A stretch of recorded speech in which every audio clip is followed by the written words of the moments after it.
Maayong udto mga bata, ug naa na sa tay bago nga leksyon nga angay natong kat-unon. Ay, time sa. Ug ako di ay ang inyong gwapo nga maestro, Sir Turkson Baga, ug karon uban na ninyo ang inyong gwapo nga maestro sa pagtukib ug pag-ila sa atong bag-o nga tukion karong adlaw. Andam na ba mo mga bata? Andam na ba? Kana yung udto pag-usab mga bata, sa wala pa nato masugdi ang pagtukib sa atong bag-o nga leksyon, gihangyo ko ang tanang mga bata sa pagbarog alang sa atong pagampo. Sige mga bata, magampo kita. Sa ngalan ng Ama, ng Anak, ng Espiritu Santo. Amen. Ginoong Hesus, salamat nga nakaabot kami nga luwas sa eskwelahan, hinaot nga luwasan kami makauli sa amo ang panimalay. Salamat Ginoo sa grasya nga imong gihatag, hinaot nga tigaan mi nimo og langtip nga panghuna-huna aron makasabot sa leksyon ni Sir. Amen. Sa ngalan ng Ama, ng Anak, ng Espiritu Santo. Amen. Alright mga bata, sa dili pa mo mulingkod, palihog ko og punit sa mga basura nga naghatag sa ilawom sa inyong lingkuranan o sa atubangan sa inyong lingkuranan. Ug usa pod mo mulingkod, hinaot nga inyuhang ipahimutang ang tanang butang sa tarong nga butanganan. Okay mga bata, lingkod na. Daghang salamat. Sige mga bata, nakapahimutang na ang tanan?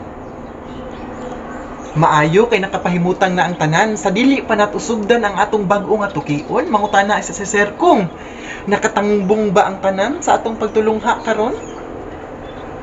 Maayo kay nakatambong ra, hindot kay paminawon nga tanan nakatambong ug walay usa nga wala nakatambong. Salamat pag-usab mga bata. Hinaot inyo ng padayunon kay para tigaan mo og dagko nga puntos ni Sir. Sige mga bata. Karon kay nakapahimutang naman ang tanan, naay giandam si Sir nga mga sulundonon o mga patakaran sulod sa eskwelahan aron malinawon ug hapsay ang atong pagtuki sa bag-o nga leksyon. Ang una, maminaw sa maestra. So dili angay magkiat, dapat maminaw sa maestra. Nakasabot mga bata. Ang ikaduha nga sulundonon sulod sa eskwelahan nga giandam ni Sir kay mutabang sa paglimpyo sa sulod sa eskwelahan. Dili magkatag o walay dapat magkatag sulod sa eskwelahan. Dapat limpyo ang atong eskwelahan. Ang ikaduha, dili mangaway sa ubang bata. Nakasabot mga bata. Ang ikaduha nga angay sulundonon sulod sa eskwelahan kay dili mangaway sa ubang bata. So dapat mag-inamiguhay ug mag-inigsuunay isip usa ka classmate mo mga bata. Ang ika-upat kay mo respeto sa isig katawo ug sa kaugalingon. So alang mo respeto sa ubang tawo, dapat respetuon pud ang atong kaugalingon mga bata. Nakasabot. Ang ikaupat nga ay kalima nga sulundonon kay abtik mutuman sa sugo. So kung naisugo si Sir nga angay ninyo buhaton, dapat musunod dayon mga bata. Nakasabot. Salamat mga bata. Ang ikaunom og ang awit nga sulundonon nga giandam ni Sir kay ang magpataas sa kamot kung gusto mo istorya. So dili magdali-dali, dapat muisa sa kamot kung naay pangutana, naay itubag or unsa pa na diha. So dapat sulundonin nato kanang mga bata ha, para hapsay ug nindot ang atong klase karong adlaw. Okay mga bata, so aron kamo madasig sa atong pagtulunan karon, naay giandam si Sir nga padasig o litrato nga angay ninyo ansiran. Ansiran ha. So dapat unsay giingon ni Sir sa patakaran ganina sa eskwelahan, dapat iisa ang kamot. So na ako ipakita nga litrato. So ang una nga litrato mao kini. Unsay makita niyo sa litrato? So, ang makita ninyo sa litrato kay iring ibabaw sa kahon. Very good. Kaayo sa akong mga bata. Uy, ka-bright sa akong mga bata. Uy, iring ibabaw sa kahon.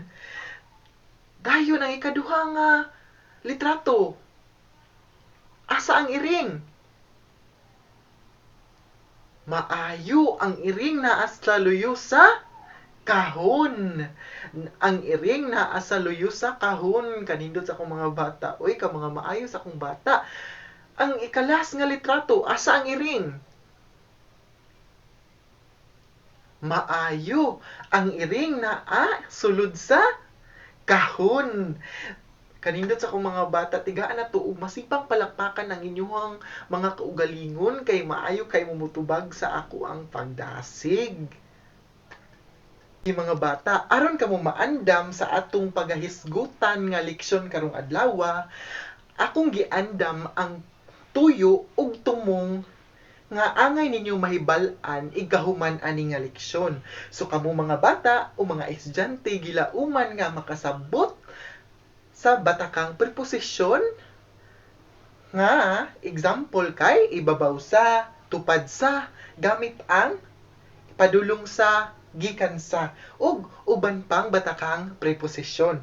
Ang ikaduha, makagamit sila sa preposisyon sa tukma nga paagi sa yano nga hugpong na mga pulong. Ikatulo, mahatagan og bilis sa mga estudyante ang ilang pagsabot sa mga konsepto sa preposisyon. So mauni ang tulo kaangay ninyo nga masabtan inikahuman sa atong diskusyon. Nakasabot mga bata. Mga bata, so kinsa may nakahinumdum sa atong gihisgutan gahapon? Unsa man kaha ang atong gihisgutan gahapon mga bata? Very good, maayo mga bata, pandiwa. So pandiwa ang ato ang gihisgutan gahapon. So unsa man to ang pandiwa? Very good mga bata. Ang pandiwa kay usa ka aksyong pulong o mga pulong nga naay aksyon. Grabe ka maayo ninyo mga bata, no? Kay nakahinumdum pa man mo gahapon sa ato ang leksyon. So, maayo mga bata. So, siguro mga bata na namoy ideya kung unsa ang atong pagatukion karon. Kay gihatag naman ako ganina kung unsa ang atong angay kat-unon inigahuman aning klasiha o pamaagi sa ato ang padasig ganiha. So, siguro na namoy ideya kung unsa ang ato ang tukion, di ba? So, unsa gani atong tukion karon mga bata? Maayo mga bata nga ato ang tukion karon kay ang pambatakang preposisyon. Maayong mga bata. So, unsa man din ang pambatakang preposisyon? So, mao kini ang pulong panungdan, mao ang pulong nga nagpakita sa relasyon sa usa ka ngalan o noun o pulingalan o pronoun ngadto sa mga hugpong sa mga pulong. Kini gigamit aron ipakita ang nahimutangan o lokasyon pareha sa atong gibuhat ganina sa iring, sa asa ang iring, na sa ilawom ang iring sa ilawom sa iring sa box, sa kahon, ang iring naa usab sa kilid sa kahon, ang iring naa sa sulod sa kahon. So mao to ang mga ehemplo nga nagpakita og pambatakang preposisyon o nahimutangan o lokasyon. Ang pambatakang preposisyon mausad ang direksyon o oras, paagi, hinungdan o pagpanag-iya. Pero ang atong pagatukion maayo karon ay mahitungod sa pambatakang preposisyon o mga nahimutangan sa mga butang o ngalan. So kung asa kini nahimutang, anaa ba sa kilid, anaa ba sa luyo, anaa ba sa sulod, o naa ba sa atubangan. So mao ni atong pagatukion karon mga bata. So naay mga pangutana kung unsa ang pambatakang preposisyon? Unsa may pangutana? Wala. Maayo mga bata ug nakasabot mong pag-ayo sa ato ang gihisgutan karon or gituki karon kay ang pambatakang preposisyon akong pagabalikon mao kini ang nahimutangan sa usa ka ngalan o butang. Kung asa kini nahibutang pareha ganina sa ato ang pamaagi nga sa usa ang iring naa sa ibabaw sa kahon, naa usab kilid sa kahon ug naa sulod sa kahon. Mao to ang mga example sa pambatakang preposisyon nga nahimutangan sa iring. So wala na yung pangutana. Maayo mga bata kay nakasabot mo pag-ayo sa ato ang diskusyon karon. Salamat mga bata. Gigahinan gid og oras ni sir sa paghimo og salida mga bata aron inadyong makatunan ang mga nagkalain-lain o nagkadaiyang mga nahimutangan sa usa ka lugar. So na ako ipakita sa inyo nga salida. So mao ni ang akong iro nganlan natog Bella. So karon ato siyang pangitaon ug unsay ang koneksyon ngadto sa kahon. So karon atong pangitaon kung asa si Bella. Asa man si Bella? Maayo, naaibabaw sa kahon si Bella. Karon asa man si Bella? Naasulod sa kahon si Bella. Maayo. Karon asa man si Bella? Aha, si Bella naakilid sa kahon. Maayo mga bata. Karon asa naman pud si Bella? Si Bella naatubangan sa kahon. Asa naman pud si Bella? Maayo si Bella naaluyo sa kahon. So mao kini ang mga nagkadaiyang mga posisyon nga nahimutangan ni Bella. So mao ko to ang mga example nga akong gipakita sa inyuha. Maayo mga bata, so mga bata kibaw ko nga nakakaton mo pag-ayo, so nag-andam ko diri og aktibidades nga giigahin para sa inyo. So nga ato ang aktibidades karon ginganlan og posisyon ko, ipulong mo. So naa ko diri upat ka pulong nga posisyon. Dayon inyo ning himuan og usa ka pulong. So ehemplo, ang bag or ibabaw. Ang bag naa ibabaw sa lamesa. So inaana ra siya kasayon mga bata. So karon bahinon ta mo sa upat ka grupo ug hatagan ta mo og tagsa-tagsa ka mga pulong nga posisyon. Okay mga bata? Nagkasinabot? Salamat mga bata. So karon mga bata naay giandam si sir sa inyo usab nga aktibidades pero individual na kini nga pagtuki. So naipakita si sir sa inyo nga usa ka litrato o hulagway nga naay mga butang. Dayon inyong isuwat sa inyong papel ang mga nagkadaiyang posisyon nga nahimutangan sa maong mga butang. Nagkasinabot mga bata? Maayo. Karon mga bata, mangutana ko, unsa man ang inyong nakatunan karon?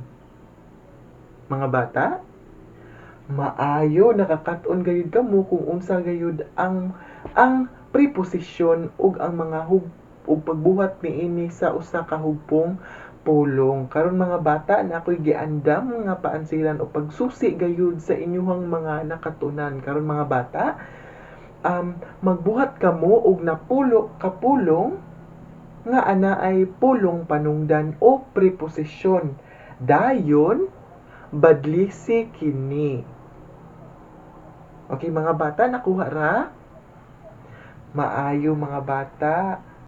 Ug karon mga bata, na ako'y tugon mga bata nga buhaton sa inyong panimalay. Karon mga bata, paghimo og 5 kahugpong sa pulong gamit ang mga nag-alain-lain nga preposisyon o mga posisyon na preposisyon. Okay mga bata, ang ehemplo, ang tao naa ibabaw sa lingkuranan. So inana ra mga bata kasayon mga bata. So mao na nga akong tugon sa inyo 5 lang ka buok pulong nga naay preposisyon mga bata. Salamat mga bata. Ug karon mga bata, nganong importante man nga makahibaluta nga makahibaluta mohimo og hugpong pulong gamit ang preposisyon. Maayo. Importante gayud kini para makabaluta kung asa nahimutang ang usa ka butang ngadto ug unsay relasyon niini sa usa ka butangan nga nahimutangan niini. Salamat mga bata sa pagpaminaw ug maayong udto pag-usab ug sa sunod na pud nato nga leksyon mga bata. Amping mo pa sa pag-uli mga bata. Daghang salamat.